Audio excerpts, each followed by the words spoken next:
સદગુરુ શબ્દનો પ્રકાશ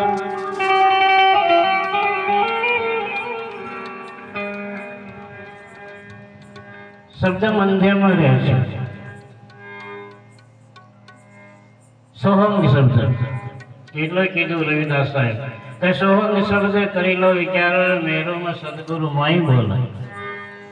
એ શબ્દ સદગુરુ છે. એનો કબીર સાહેબ કીધું એ રે ઈંડામાં છીંડા નહોતા જીવેલા કહાં સે સમાયા. એ સોહમ શબ્દ સૂક્ષ્મ નાડીમાં રહીને આત્મ પ્રવેશ. એટલે સંતો બહુ બધો આપણને પ્રસાદ બેસવાના છે.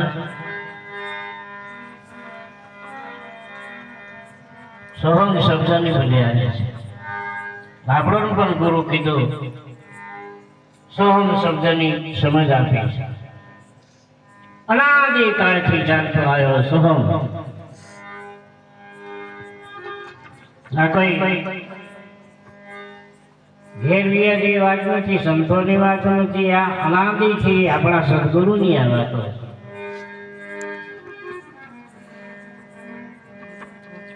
બહાર શ્વાસ જાય એ શક્તિ છે, અંદર શ્વાસ જાય આ બેનું જોડું છે.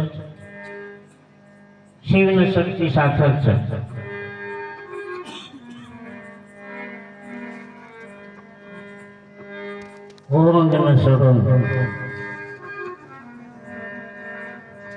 ખૂબ વિસ્તાર કર્યો છે સંતોએ. નોમની વાતો સંતો આપણા બહુ કરે છે અને બહુ મહેનત પણ કરે છે. પણ કહેવાનો વિષય કે એ નોમની જેને ભજવાની રીતની ખબર પડી જાય એ માણસ ની સંભાળ ભગવાન લે. પણ નામમાંથી કપારો એવો છૂટે પણ નામ લે તો નામ વગર ઠેકાણો નહીં પડે. આ દેવતા લાગે ને તમે વિચાર કરો.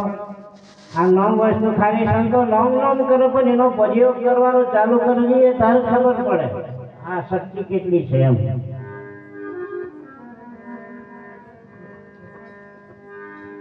ખાલી પુત્ર બસતો હોય ને, ખાલી ઝઘડો થતો હોય ગામમાં ફળિયામાં, તમે કાલભૈરવ દાદાનો મંત્ર ચાલુ કરો ને, જ્યારે 1-5 મિનિટમાં જો ઝઘડો નિબંધ થાય ને મોછો બાંધી નાખો. પણ પ્રયોગ કોણ કરે? વાતો કરી ઠેકાણો નહીં પડે, ચાલુ કરવું પડે. ઝઘડો ચાલુ થયો કાલભૈરવ દાદાનું નામ જો ચાલુ કર્યું એનો મંત્ર એમાં શરૂઆત કરેલ તો ઝઘડો નિબંધ થાય ને ભજન કરવાનું કરવું પડે. કર્યા વગર ઠેકાણો ના પડે. સંત મહાત્મા કે એ જગા પડવા બધું કામ કરે નહીં જોતા, એના પર કામ કરે આ બધું. મંત્ર આવે મંત્ર મારે મંત્ર જીવાડે નાશ મન કી મન કો આવે એમ કરે એમ કરે. ખરું મારું ખાસ નહીં રાખે બધાસ નહીં આ બધી રીતો છે. ખાલી ઠોક મારી દે તો એ ઠેકાણો પડી જાય. આ સંત મહાત્મા છે. મેં અમારા વડીલો જોડે જતો એટલે મને બધી પૂરી ખબર, કારણ કે અમે બળવા કોટમથી ઉતર્યા છે. અમે કઈ ઉપરથી ઉતરેલા નથી. બધું ટ્રેનિંગ કરીને જ અહીં બેઠા. મારું આખો કોટમ ટ્રેનિંગ કરીને જ અહીં બેઠા છે. એટલે તમે વાતો કરીએ.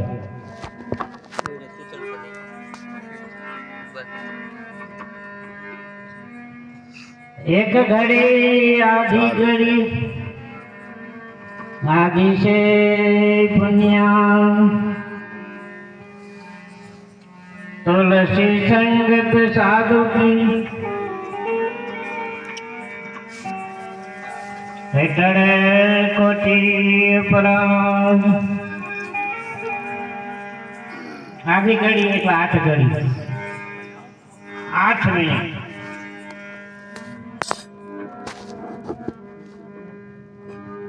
સંતની શું વાતો કરીએ, સંતના ચરણામાં નમી પડવાની જરૂર છે ભાઈ. અને જેને જેને નમી પડ્યા છે ને એની તો વાતો બની ગઈ છે, એનો ઇતિહાસ લખાઈ ગયો છે. ભગવાનના આરાધ કરીએ, પ્રાર્થના કરીએ, ખૂબ ખૂબ ભજન કરો, દાન કરો, પૂન કરો, અને ભગવાનના આરાધ કરો. કોઈ ગરીબને રોટલો આલો, ગાયને રોટલો આલો, બળદને ગાયને બધાની સેવા કરો. કરેલી સેવા આગળ આવશે. અને જાત જાતના રોગ નીકળ્યા, હવે ભજન કરવાની જરૂર છે. એટલે સંત મહાત્મા કહે છે